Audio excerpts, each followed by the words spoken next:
Assalamu alaikum wa rahmatullahi wa barakatuh. Welcome back to the End of Journey program. I've got my guest with me today, Aminur Chaudhry and Asiya Hussain, and you've been watching them. Inshallah, what we're going to do, we're going to go back and we're going to discuss how we can move on with our grief, from an Islamic point of view, from a personal point of view, and we hope to give you more tools.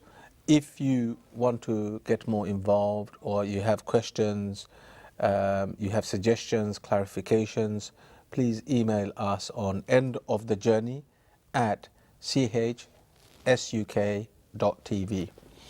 So inshallah, we're going to be looking at moving on. We talked about our experiences, our trigger point, and that is going to be ongoing. There's no timeline for grief. I've had people sitting here who are very elderly and they lost their parents years ago, but when they talk about their parents, it upsets them because they were close to them. Okay, but we can use this to strengthen ourselves, and as human beings move forward. In our communities, we talk about death, burial a lot, and we need to continue talking and strengthening our iman through it, inshallah.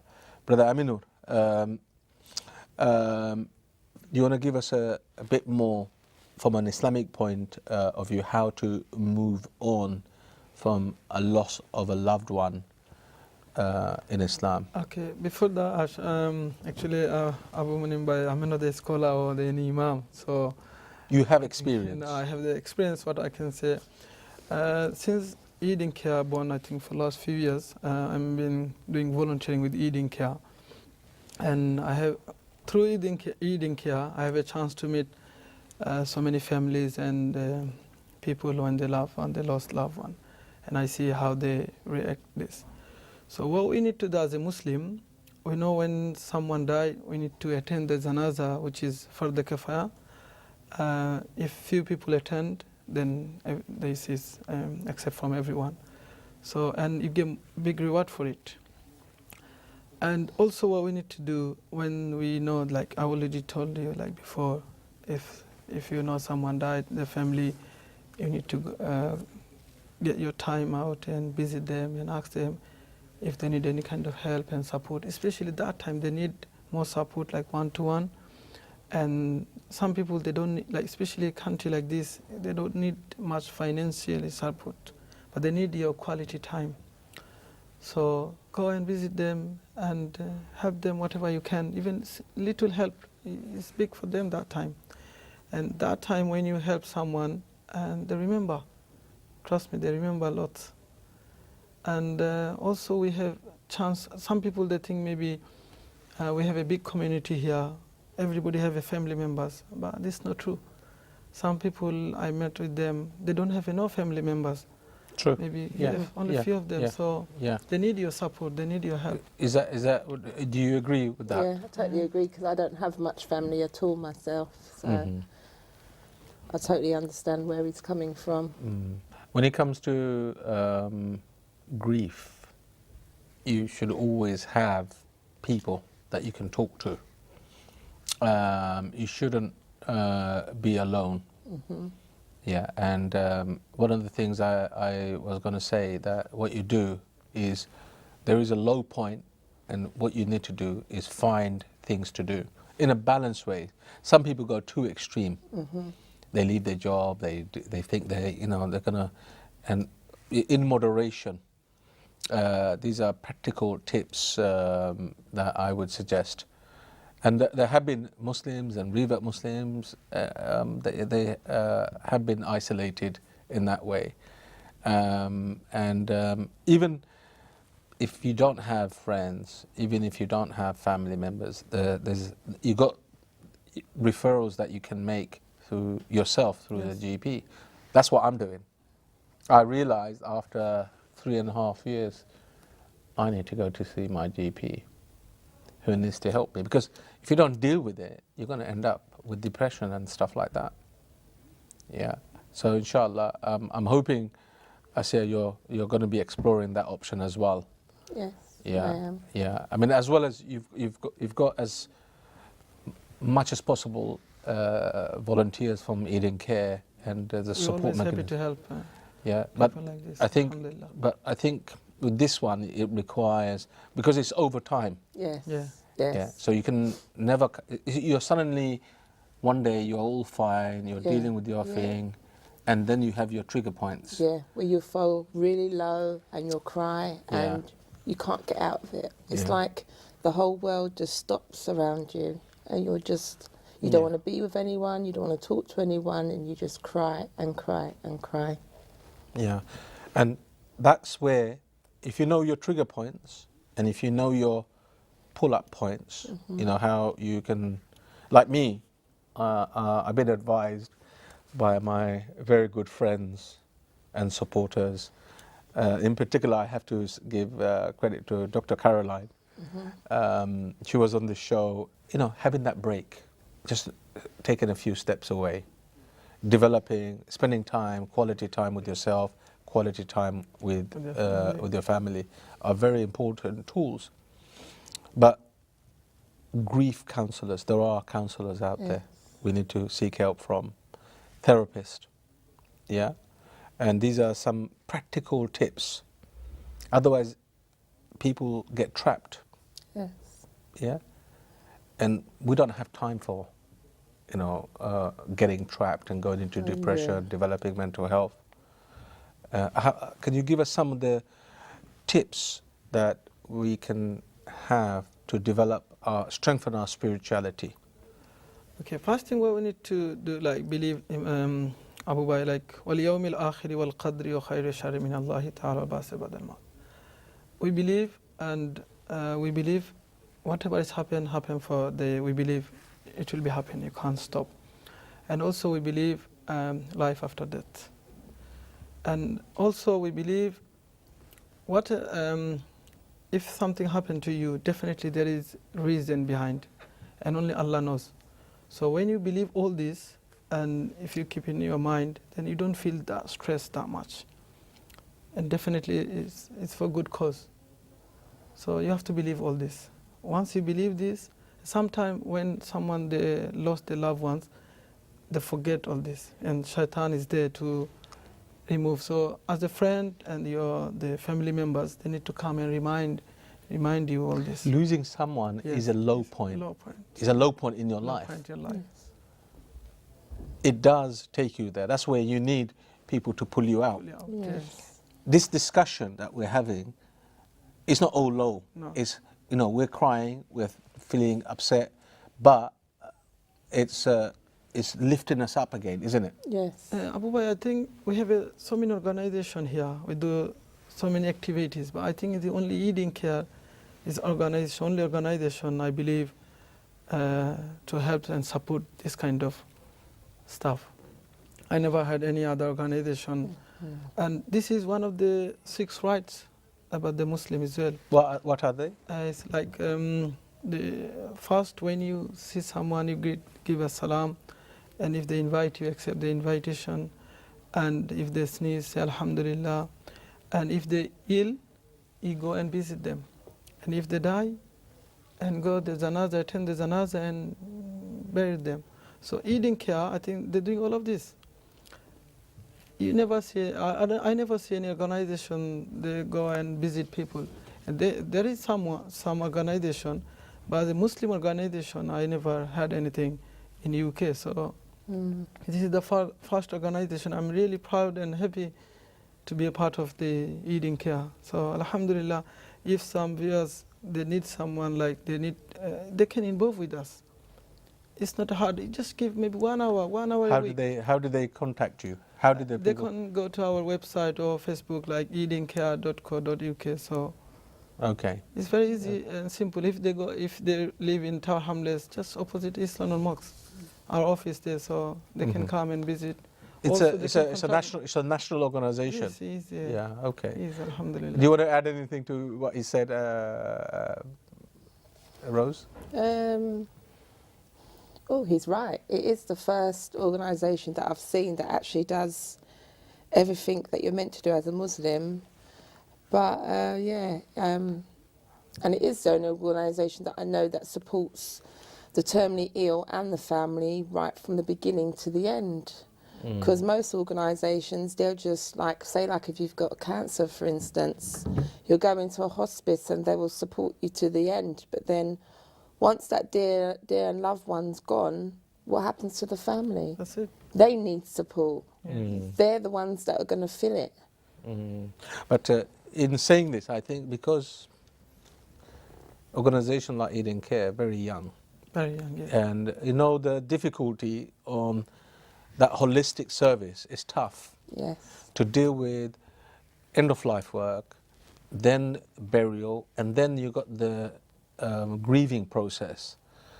And I think as an organisation, it needs to develop. I need the support. And it needs the from people resources. there. Yes. It's tough. I'll tell you, I've been thinking about leaving the work because the pain, you can understand of all people the pain. Yes. That pain brings out the tears. But Abu Bai, if you think that pain, if you share it with 10%, you don't feel too much pain. So we need to people My problem is I keep on telling, this is me feeling, maybe when I go and tell them, after once, twice, 3 times, and you go to 5 times, oh, there he goes again. You understand? I feel I'm burdening them. No, never feel like that. Because at You the end of the never day, don't everyone's different. You've got strong people, you've got soft people. Everyone's different. Okay. And the way that I see it as well with Eden Care is, if I was a volunteer for Eden Care, the way that I would connect with it is I would be so happy to support terminally ill people. But then when the person goes, I would actually reflect and cry and think of my dad because he was terminally ill. I was looking after him for many years. So I would get that bond with that person. And then when they leave, it would just bring that memory straight back in my head and I'll just hit rock bottom again. Can I say to you, the grief can entrap you. Yeah? And all of us need to look at ways of being entrapped by the grief. Yeah? And that's when we need to go to the specialist people. There are plenty of specialist people out there that, we spoke about Islamic counselling services and quite a few counselling services out there. Yes. And they need to develop further because we're going to be dealing with more and more of deaths. Yes. Me coming from the Bangladeshi Muslim community, it was my first time experiencing my first death.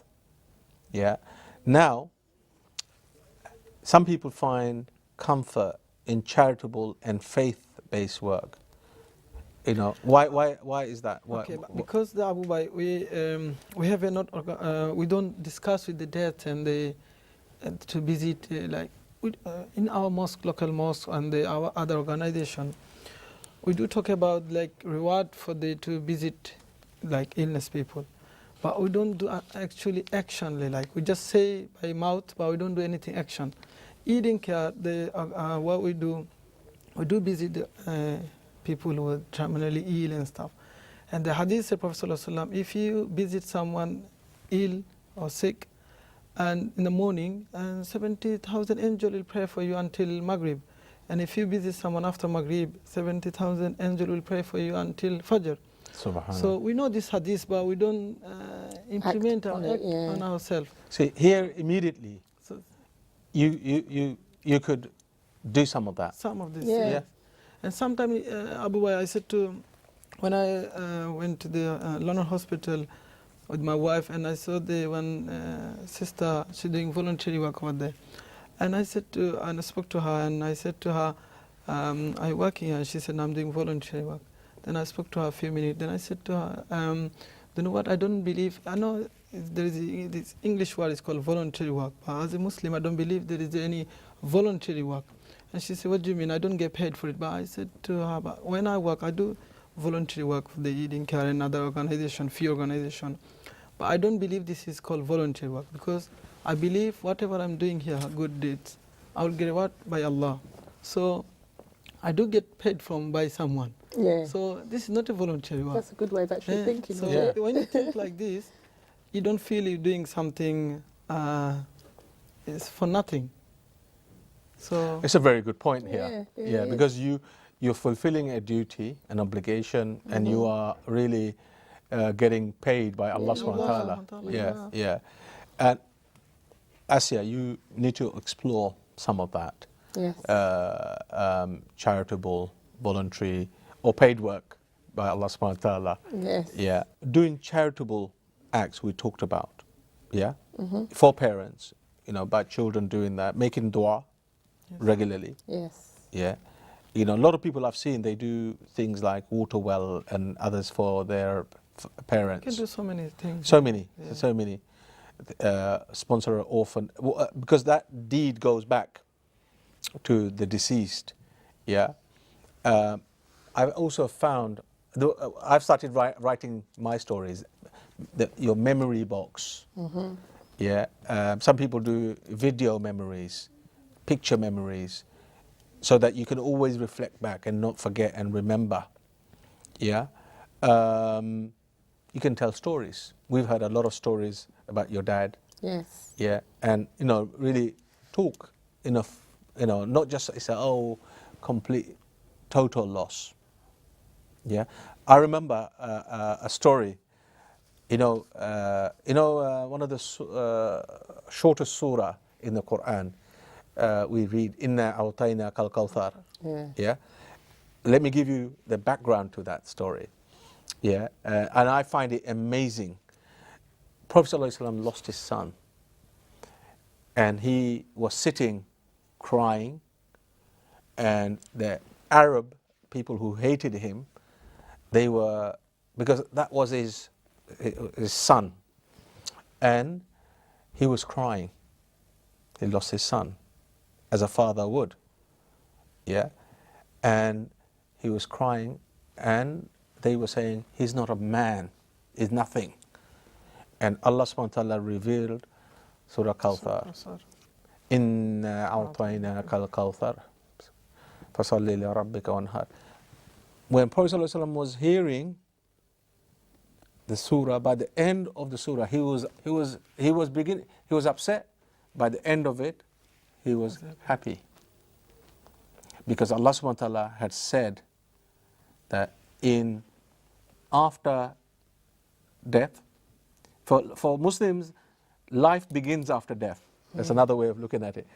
And the arsh of Allah subhanahu wa ta'ala, the throne of Allah subhanahu wa ta'ala, the first house, that surah was basically about the first house from the starting point, from the arsh, the throne of Allah subhanahu wa ta'ala, was going to be the house of Prophet Muhammad, peace be upon him. And when he heard that, he was very happy that he was going to get such a big reward. And we should get a lot of happiness, the reward that we're going to get for visiting others and helping others, inshallah. And also one of the Prophet's wives, I think Asiya, one of his wife, she used to and there's hadith as well, when you lost someone or lost something, the Allah teaches the dua in the Quran, say, Inna lillahi wa inna ilahi raji'un. And another dua in the hadith, say, Inna lillahi wa inna ilahi raji'un. Allahumma ajurni fi musibat wa akhlif li khayran minha. This is the very powerful dua. When I learned from last week, when I lost my son died first one in the last year, and one of my close friends, he said to me, recite this dua. Then after, I really love this dua, alhamdulillah. What is this dua? Can you translate it, please? Inna lillahi wa inna ilahi raji'un. Allahumma ajurni fi musibat wa akhlif li khayran minha. We should memorize this dua and recite all the time. Surely we belong from Allah, and we're going to go return back to Him. Allahumma ajurni fi musibat. Wallah, whatever difficulty is I'm going through, and Allahumma ajurni fi musibat wa akhlif li khayran minha. Give me something more better than this. Like example, you maybe lost your phone, or maybe you lost your loved ones, recite this dua, and Allah will give something better than this, inshallah. Alhamdulillah. So that's a very deep some of those and small duas, and is like also Prophet ﷺ is teach us, if you recite Surah Al-Mulk every night, it takes only 3 to 4 minutes. If you recite this surah every night, and this surah will help you to enter the paradise in Jannah, subhanallah. So small the ibadats and the duas help lots. And also Prophet ﷺ teaches, recite 7 times after Maghrib, Allahumma ajirna minan nar, and after Fajr, whoever recite this 7 times, Allah will save, like they save him from the punishment from the grave. Can you imagine? And also another dua, Allahumma laqini hujjat al-iman in the maut. Whoever recite this 3 times after Maghrib and after Fajr, and the person, whoever he or she, when the time to death time coming, if he or she can recite La ilaha illallah, Allah will send the angel to make him or her to recite La ilaha illallah then before the death. Can you imagine? Small duas. So we need to learn these duas and practice every day. I was saying, Asiya, even if the duas are long, learn the short ones. Yeah. Yeah. And, I think you can, when you feel all hope's gone, you can Hasbunallahu wa ni'mal wakeel, ni'mal mawla wa ni'mal nasir. Okay, translation. No, you go. And we all I forgot. My trust in in Allah. yeah. Basically, He's enough for me. Yeah, this is sufficient. That's Only Allah is sufficient. This is where I think you can go deep level spirituality and really become a better person. Better person. Yeah. What we don't want to do is, a lot of people suffer, go into depression, and because they don't get that support. Look at. Did you read the BBC article about Princess Diana's son? There's Harry and William. Maybe it's a few days ago. Yeah, William said that he is now, because of the stiff upper lip, and it's not, you shouldn't be talking about your mum's death. So he's now thinking, and he's been impacted, and he's now exploring help and support because it is affecting him. And these things, if you don't explore with support and guidance. Well, when you feel you lost something or lost someone, get someone who you can trust, speak to them, be open with them. So if you keep it in your mind, and then you'll be stressed, and the stress doesn't help. So be open with someone and share with your story, but don't share with everyone. That's another thing. Yes. Share someone who you can trust, and you have to check the quality of the person who you're sharing. If the person he really he like to listen to you, then after maybe he's going to listen to you, and after a few days, few months, he's going to take the advantage on you. So before you're sharing your story, and check the person, is he truthful, and he really like to listen to your stories. And the beloved one is Allah subhanallah. He like listen to all your stories. Speak to them. You speak with him. Wake up. When is the best time?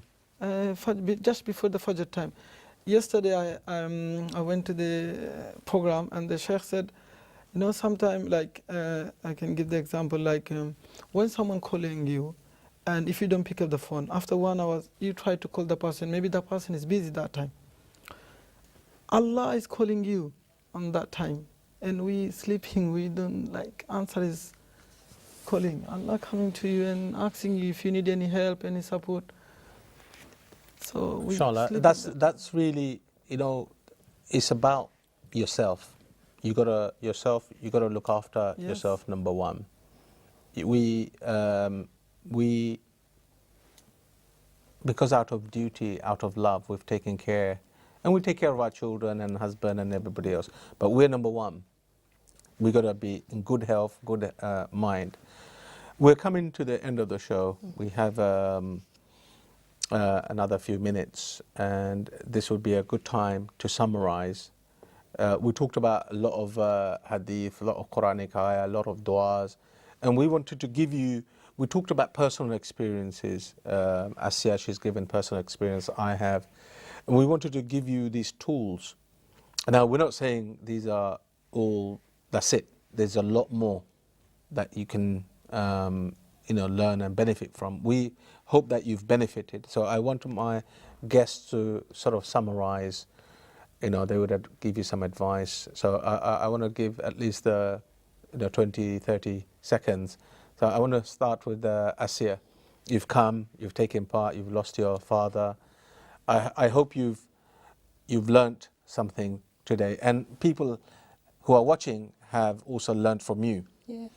Well, my advice to them is don't suffer in silence, to go out there and get the help that you need, and to try and make your life more better than what it is, and to try and turn the negatives into positives. That's what I've learnt. So inshallah I'll be doing that myself. Inshallah. And also try your best to, not too much, but to doing some charitable work. You get a lot of comfort, inshallah. Okay, Aminur Bhai. Abu Bhai, thank you very much. Also to the viewers. Okay, The viewers are watching. I'm gonna advise myself first. Well, I have to ask myself, what is mine? The Islamic way is mine. Whatever I eat is mine, and whatever I save it for hereafter, that is mine. Whatever bank balance or land or property I have, nothing is mine. So I believe I'm Muslim. I'm going to die one day, but I don't know when and how. So I have to be ready for it. Am I ready? If not, I have to ask myself when I'm going to be ready, because death can come anytime. So I have to be ready for death. And once you die, you can't do anything. So do before you die. And always doing good deeds doesn't cost much money, Abu Bhai. Just, you can give like few hours. You have 10 seconds. Brothers and sisters, if you have a time, you don't have a money, you don't have to give money. Just try to involve with us, Eiding Care. You can give your quality time, maybe 1 hour. How do they contact Eiding Care? eidingcare.co.uk. Okay. Jazakallah khair. Okay, inshallah. Jazakallah khair. Dear viewers, we talked about another very important topic, how to deal with death from an Islamic perspective. Also, we've got personal perspective. This show has been quite emotional for all of us, and we really, this is the reality.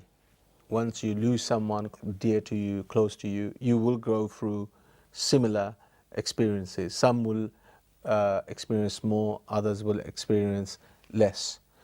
But you'll experience. So what we're trying to do is give you the tools. We're trying to discuss, raise this issue of end of life. The Muslim community, we're very much focused on going to the GP, going to the hospital, and then having death, burial. We don't talk about in between the end of life support. We don't talk about after death, the issues around it. And I'm hoping that we will, by us discussing these issues and touching on some points, like the trigger points, what really upsets you about, when it's related to death, and understanding that and trying to have a response. And that's why, it's important for us to discuss this topic.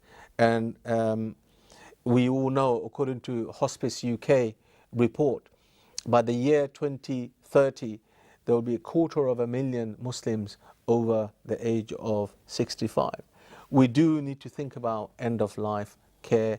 We all need to be prepared for the bereavement, the support. Also, we need to have a strategy to reduce burial cost, which is really going to be increasing and going out of the affordability of many of the people that we know. So please, if you have any questions, email us end of the journey at chsuk.tv. If you got any issues, if you need any help, if you want us to refer you on to services, we'll be more than happy to do that. Thank you very much. Thank you for watching. I'd like to thank my guest today. Jazakallah khair. Assalamu alaikum wa rahmatullahi wa barakatuh.